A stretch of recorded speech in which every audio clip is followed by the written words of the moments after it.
Hola, ¿qué tal? Espero que estés muy bien. Dios te bendiga. Bienvenido, bienvenida a un nuevo estudio de la lección de Escuela Sabática. Lección número 8 para esta semana lleva como título La preeminencia de Cristo. Vamos a avanzar a Colosenses. Ahí vamos a estudiar títulos que se le dan a Jesús.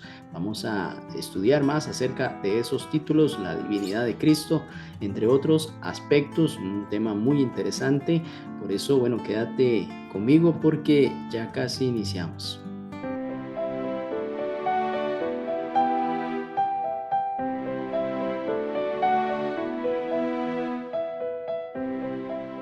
Bien, gracias por acompañarme. Iniciemos con una oración. Padre Santo, Dios eterno, poderoso Rey, muchas gracias por darnos el espacio del estudio de tu palabra. Queremos que tu Santo Espíritu sea nuestra guía. Lo pedimos en Jesús. Amén. Bien, textos para memorizar. Colosenses capítulo 1, versículo 15 al 17. Ahí está su pantalla, vamos a leer.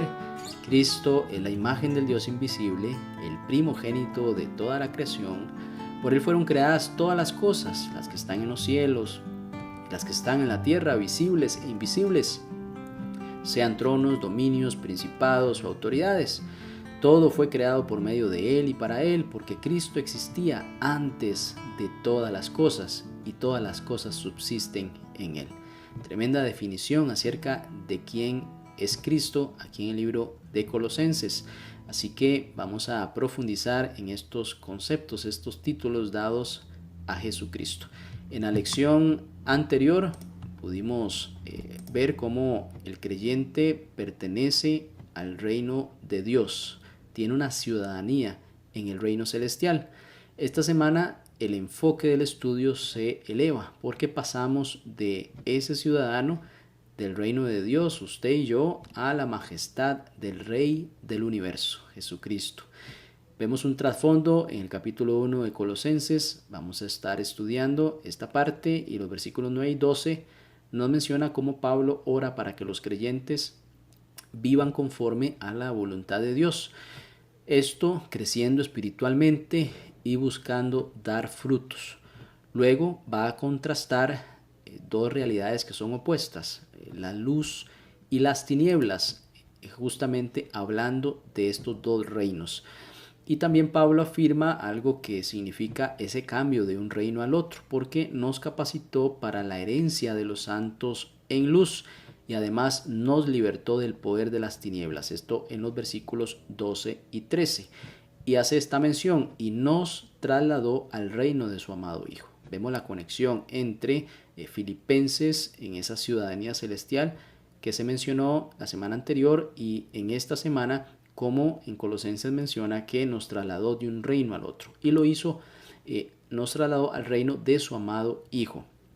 Aquí menciona además la redención que es en Cristo Jesús, porque ese Hijo lo describe, lo define como Jesucristo. Así es, en el versículo 14 del capítulo 1 dice, en quien tenemos redención por su sangre, el perdón de los pecados. Aquí pues está sintetizada la salvación. Cristo muere por usted y por mí para el perdón de los pecados y derrama su sangre para que esto sea posible. Así que la salvación no solo es perdón, sino además significa ese traslado de un reino a otro, del reino de las tinieblas, del reino de la muerte al reino de la vida, a el reino de la luz. Además, en el versículo 15 hace una afirmación cristológica, es decir, acerca del ser de Cristo. Entonces, sobre esta base que da toda esta introducción acerca de nuestra salvación, Pablo presenta entonces una de las declaraciones más sublimes del Nuevo Testamento. En el versículo 15 dice, Él es la imagen del Dios invisible, el primogénito de toda la creación. Así que esta semana estudiaremos qué significa esta afirmación y por qué Cristo es absolutamente preeminente en la creación, la redención y el universo entero. Así que vamos a avanzar con este interesante estudio.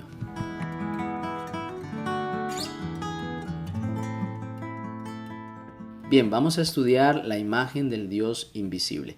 ¿Qué significa imagen en la Biblia? Es una pregunta muy importante. En la escritura, imagen no se va a limitar a una representación visual únicamente, es decir, un dibujo, o usted y yo reflejarnos en el espejo y ahí ver una imagen nuestra. En Génesis capítulo 1, versículos 26 al 27 dice que el ser humano fue creado a imagen y semejanza de Dios. Esto trasciende a poder reflejar el carácter de Dios, esa autoridad moral, tener la santidad que viene de Dios y esa capacidad inclusive de relacionarnos con Dios directamente. Génesis capítulo 5, versículo 3 utiliza igual la palabra imagen, sin embargo esa imagen ya se transmite distorsionada por el pecado de Adán hacia Set. Set fue engendrado conforme a la imagen de Adán. En 1 Corintios capítulo 15, versículo 49, aquí busca una esperanza futura cuando menciona llevar la imagen del Cristo glorificado, porque trasciende de lo terrenal a lo celestial por medio de esta figura siendo Cristo ya glorificado. Segunda de Corintios capítulo 3, versículo 18, aquí describe un proceso continuo de transformación por el Espíritu. Somos transformados de gloria en gloria en la misma imagen, hablando de Cristo. Hebreos 10.1 también contrasta esa imagen con sombra de lo que había de venir según el Antiguo Testamento y ahora en el Nuevo Testamento. Es decir, presenta lo provisional frente a una realidad plena según lo que el escritor ya está viviendo. La diferencia, encontramos aquí algo muy importante entre los seres humanos y Cristo, porque nosotros somos una imagen de Dios pero derivada, es limitada y además está en proceso. Dios trabaja en nosotros para parecernos en su carácter. En cambio, Jesús es la imagen perfecta, es una imagen plena, es esencial, es la sustancia básicamente. Él no refleja parcialmente a Dios, tampoco aprende para parecerse a Él como nosotros sí lo hacemos. Cristo básicamente es la imagen completa de Dios. La realidad básicamente a la que todas las demás imágenes señalan, según el versículo 15 del capítulo 1 de Colosenses. Aquí entendemos cómo el pecado distorsionó la imagen divina en la humanidad conforme los siglos han pasado, los milenios, pues eso se ha distorsionado mucho. Pero Jesús al venir hizo visible al Dios invisible, lo mostró en su vida. Juan capítulo 14, versículo 9 dice, el que me ha visto a mí, ha visto al Padre. Aquí nota que el comportamiento de Cristo hacía visible al Padre, no era una imagen únicamente. Él es, podemos decir, la huella exacta del ser de Dios. Tiene el carácter de Dios hecho visible y además comprensible por la mente humana. Es el resplandor de su gloria, una imagen misma de su sustancia, dice Hebreos capítulo 1, versículo 3. Además dice, sustenta todas las cosas con la palabra de su poder. Nota estas características tan impresionantes que se le dan a Cristo siendo imagen del Dios viviente. Es muy importante mencionar también que Él es el único, siendo la imagen de Dios, el único que puede revelar al Padre. No hay forma de conocer al Padre si no es por medio de Jesucristo el Hijo. Jesús puede revelar al Padre porque comparte esa naturaleza divina. También es importante mencionar que Jesucristo es el único que puede revelar al Padre. Jesús puede revelar al Padre porque básicamente comparte su naturaleza divina. En Mateo capítulo 11, versículo 27 dice, solo el Hijo conoce plenamente al Padre y lo revela a quien Él quiere. Note la exclusividad que tiene Jesús en este aspecto. En Juan capítulo 1, versículo 1 al 2, versículo 14, versículo 18, habla de que Jesucristo es el Verbo eterno, que es Dios. Dice que se hizo carne y dio a conocer al Padre. Cristo aquí no habla de Dios desde afuera, sino más bien lo revela desde adentro, su propio ser, porque básicamente vive en comunión eterna con Él, con su Padre. Recuerdan también muchas declaraciones que hizo Jesús del yo soy. Básicamente es una autorrevelación divina, porque Jesús afirmó su identidad divina con declaraciones que son inequívocas. Por ejemplo, en Juan capítulo 10 y versículo 30 dice, yo y el Padre somos uno. Nadie viene al Padre sino por mí, dice el versículo 6 del capítulo 14. Antes que Abraham existiera, yo soy, según Juan capítulo 8, versículo 58. Entonces vemos cómo además se identificó con el pan de vida, diciendo en Juan 6:35, yo soy el pan de vida, yo soy la luz del mundo, yo soy el buen pastor, yo soy la resurrección y la vida. Así que en Jesús Dios no solo se explica, se deja ver. Y esto es muy importante de entender, porque cuando Cristo manifestaba características del Padre, tenía la intención no solo de salvar a las personas, sino de reflejar el verdadero carácter de Dios, que había sido distorsionado por religiosos de entonces que presentaban un Dios alejado del necesitado, un Dios airado por muchas cosas y que era difícil de complacer. En este caso, Jesús mostró a Dios asequible para el más humilde, para quien deseaba de todo corazón conocer más de Dios.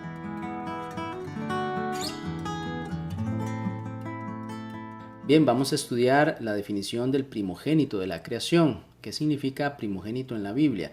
Porque así como estudiamos lo que significa imagen en la Biblia, que puede ser diferente a nuestro concepto, también primogénito puede ser diferente al significado bíblico.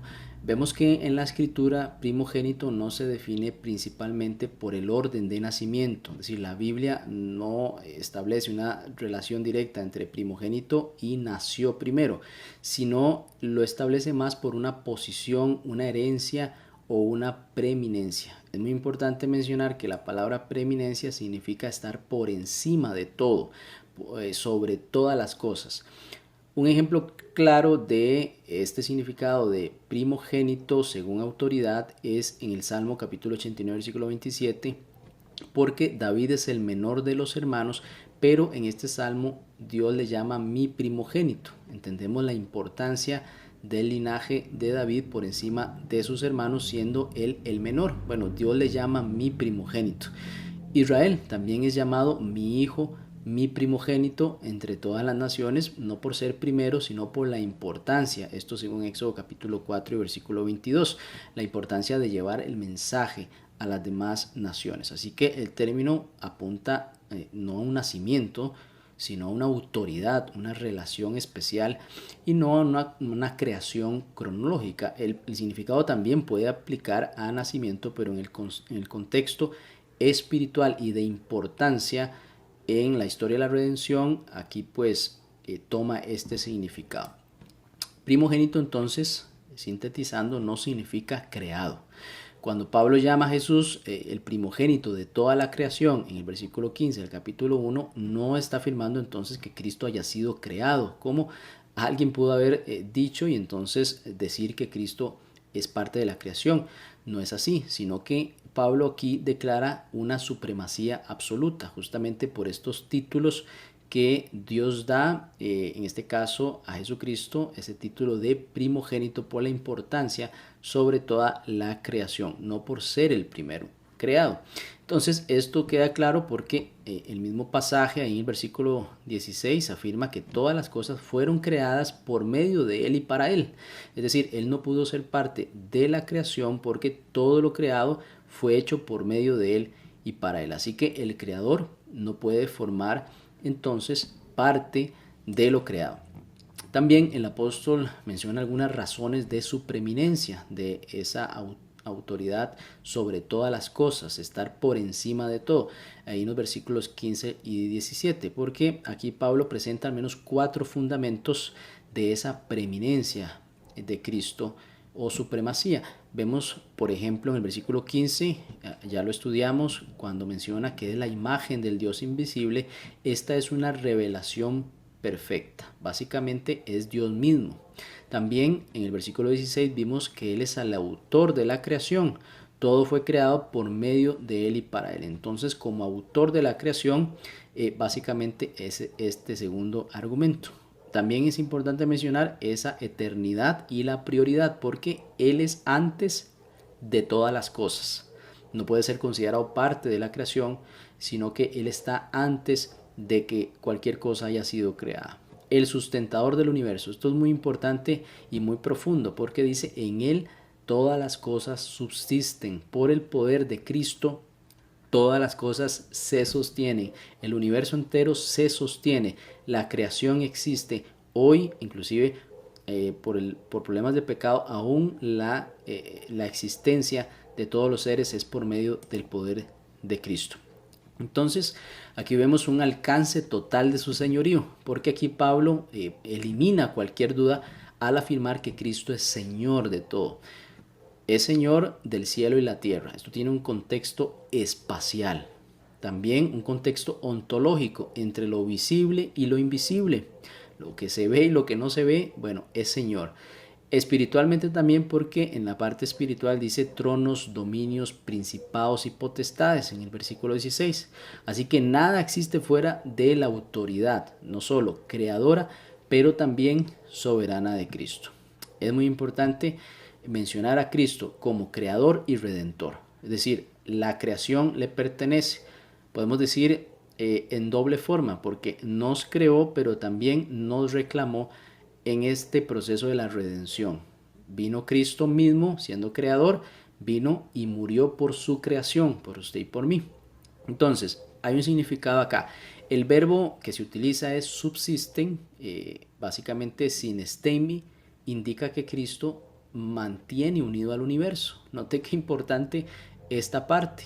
No solo creó al universo, sino que lo sostiene y lo redime. Qué impresionante. Apocalipsis capítulos 4 y 5, aquí recordará usted cómo el Cordero es digno de adoración porque Él es el creador y redentor. Estos títulos son impresionantes. De Cristo, crea y redime y subsiste la creación por su poder. Entonces, la preeminencia de Cristo no es solo un aspecto cósmico, ¿cierto? Sino que es salvífico, es decir, salva a su creación y por eso podemos afirmar que todo depende de Él. Es impresionante, por eso Él merece y es digno de toda adoración, porque en Él fueron creadas todas las cosas y en Él las cosas subsisten. Definitivamente tenemos que estudiar más este tema, es muy profundo, pero realmente te presenta esa importancia de Cristo para nosotros, creador, redentor y también sustentador de su vida y la mía.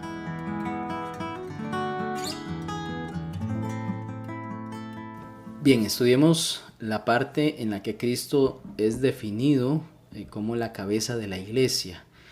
Sabemos que Cristo posee autoridad suprema, como hemos visto en la parte anterior de la imagen y primogénito.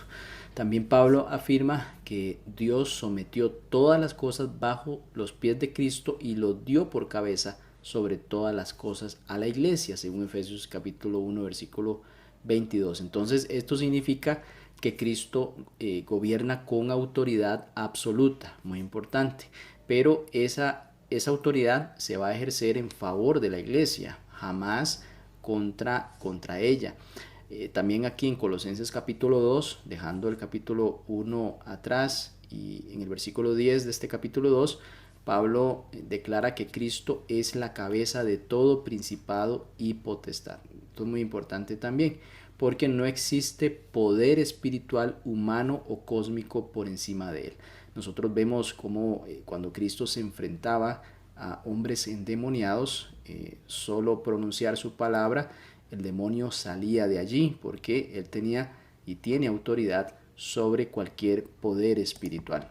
¿Qué significa entonces que Cristo sea cabeza? Así como tuvimos que estudiar qué significa imagen bíblicamente y también primogénito, bueno, cabeza también va a tener su significado. Efesios 5:23 dice que Cristo es la cabeza de la iglesia como básicamente tres aspectos: fuente de vida, autoridad soberana y también una dirección y propósito. Es decir, Cristo es su guía, la gobierna y es la que le da vida. La existencia de la iglesia es por Cristo.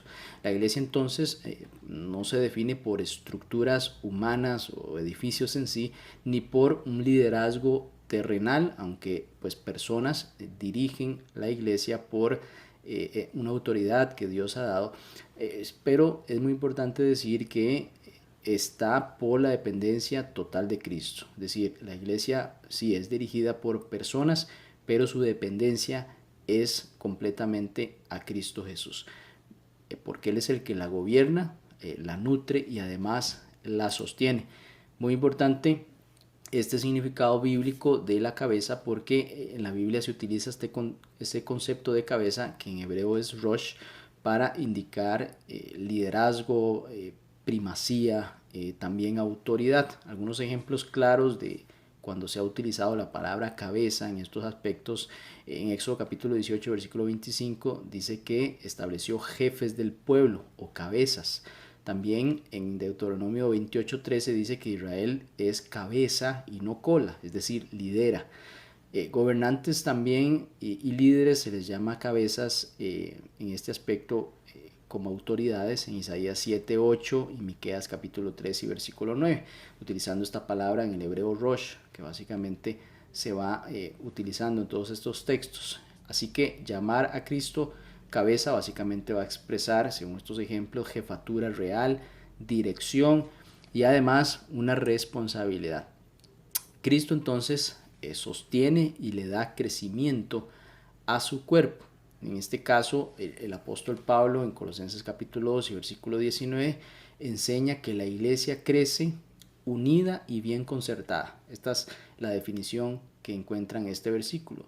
Solo si permanece sujeta a la cabeza. Es decir, la cabeza es quien gobierna, lidera y mantiene esa unidad bien concertada. Si algo se mueve es porque la cabeza así lo dispuso. Así que cuando la iglesia se desconecta de Cristo, es decir, de la cabeza, definitivamente pierde dirección, se va a debilitar espiritualmente, se va a fragmentar porque no está esa unidad bien concertada, ¿cierto? La unidad y el crecimiento entonces no provienen del esfuerzo humano, sino de la vida que fluye desde Cristo. Es muy importante que todas las decisiones sea Cristo quien lidera. La palabra es la que nos orienta. Si nos apartamos de Cristo, entonces es una iglesia desorientada, que pueden haber muchos planes, pero no están en función ni de la enseñanza bíblica, porque Cristo no está liderando allí. Es muy importante tener esto claro. Además, la iglesia es un cuerpo vivo, una iglesia viva, eso es muy importante. Primera de Corintios capítulo 12, versículos 12 al 27, pues es una lectura amplia, pero aquí básicamente Pablo va a describir a la iglesia como un cuerpo, así es, donde vamos a encontrar mucho aspecto relacionado a la cultura. Hay una unidad en la diversidad, hay diversidad de pensamientos, pero hay una cabeza dirigiendo. Básicamente nos sometemos a esa autoridad.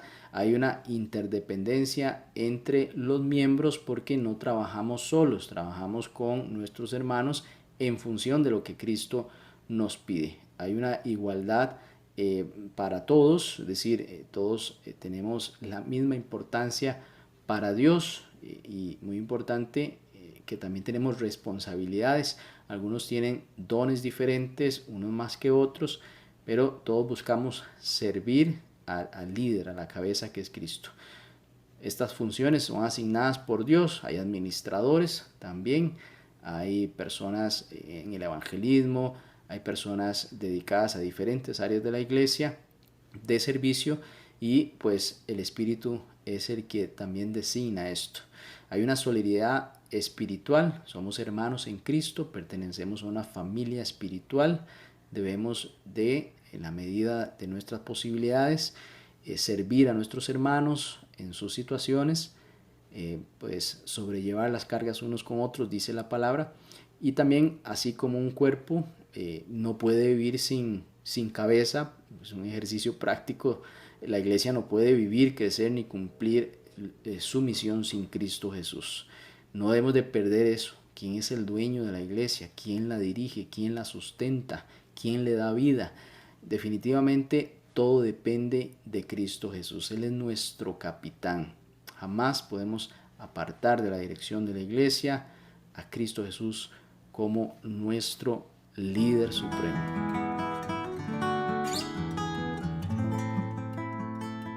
Bien, vamos a estudiar la definición de principio o iniciador que se le da a Cristo.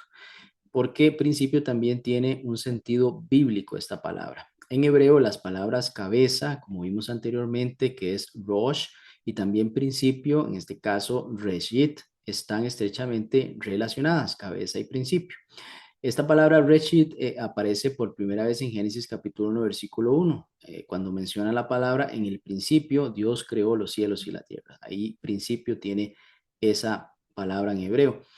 Esto pues definitivamente va a conectar con Jesús, este origen, en el origen de la creación, también esa autoridad fundacional, es decir, Cristo creando y además el derecho de primacía, siendo Él el creador. Entonces, Cristo es cabeza no solo por una posición, sino también por la realidad de ser el creador de todas las cosas, no simplemente una posición dada o una autoridad dada, sino por ser creador mismo. Entonces, Cristo podemos entenderlo como el iniciador de todo, porque esta palabra en griego, principio, arche, significa origen, causa primero, iniciador o fundamento. Entonces, en el versículo 18 del capítulo 1, Jesús podemos entender que es el iniciador de la iglesia, es el iniciador de la creación, pero también es el iniciador de la nueva creación, de la redención propiamente. Nada existe ni subsiste separado de él. Entonces, aquí se introduce también el concepto de la resurrección y la nueva creación, porque Cristo es también el primogénito de entre los muertos. Qué interesante. Sabemos que Cristo no fue el primero en resucitar. En el Antiguo Testamento hay ejemplos de personas que resucitaron. Entonces, no por ser el primero en resucitar, cronológicamente es que tenemos que interpretar esta definición de primogénito entre los muertos, sino por la preeminencia de su resurrección, es decir, la importancia de su resurrección, esta resurrección sobre todo, porque esta victoria es sobre la muerte, sobre la segunda muerte. La primera muerte es un sueño, lo describe la Biblia, pero la segunda muerte realmente es el problema del ser humano. Bueno, entonces el ser el primogénito de los muertos significa que Cristo venció la segunda muerte, que es básicamente el problema de los seres humanos, el problema de este mundo. Entonces hay una derrota del poder del pecado, garantiza la resurrección de los creyentes y también inaugura la nueva creación, según Romanos capítulo 6, versículo 3 y 4. Entonces vemos que este concepto de primogénito, anteriormente primogénito de la creación, es por una supremacía, por estar por encima de toda la creación. En este caso, primogénito entre los muertos es porque la resurrección más importante de todas, ya que significa vencer a la muerte, vencer el pecado en su totalidad. Entonces, si Cristo no hubiera vencido a la muerte, nadie más podría resucitar, vencer esa segunda muerte que básicamente era la que tenía autoridad sobre nosotros. Muy importante, vamos a listar razones de esta absoluta preeminencia en este concepto de Cristo como el principio o el iniciador. Entonces, Pablo aquí resume esa supremacía de Cristo en varios puntos. El primero es, recordemos, es la imagen perfecta del Dios invisible, presenta a Dios como Él es en su carácter, también es el creador de todo lo que existe, pues el primogénito de la creación. Siendo así, Él existía antes de todas las cosas, las crea y además las sostiene. También es la cabeza de la iglesia que es el cuerpo, Él la dirige. También es el iniciador de la creación y también de la nueva creación, como el primogénito de los muertos. Venció el pecado y la muerte en esa definición. Entonces, por todo esto, entendemos que Cristo es, primero, el principio. Segundo, es el fundamento. Y tercero, es el Señor soberano para que en todo tenga la preeminencia. O el significado de preeminencia, recuerde, es sobre todo o por encima de todo. Básicamente es ese título que tiene Cristo, siendo creador, fundamento, sostenedor y también Señor soberano de todas las cosas.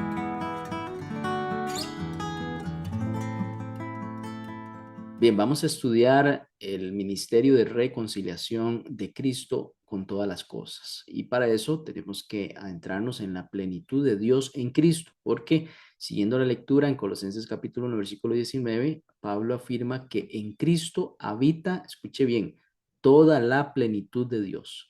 No una parte, no un reflejo parcial, sino la totalidad de lo que Dios es. Qué impresionante. Esta plenitud viene de la palabra pleroma. Esto incluye su gloria, su poder creador, su eternidad y también esa capacidad para salvar. De Jehová viene la salvación, ¿cierto?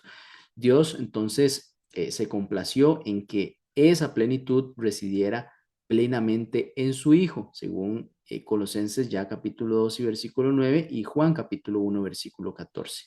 Muy importante que la reconciliación se da por la sangre en la cruz del Calvario. Según Colosenses capítulo 1 versículo 20, Dios reconcilió todas las cosas consigo mismo, haciendo la paz mediante la sangre de su cruz.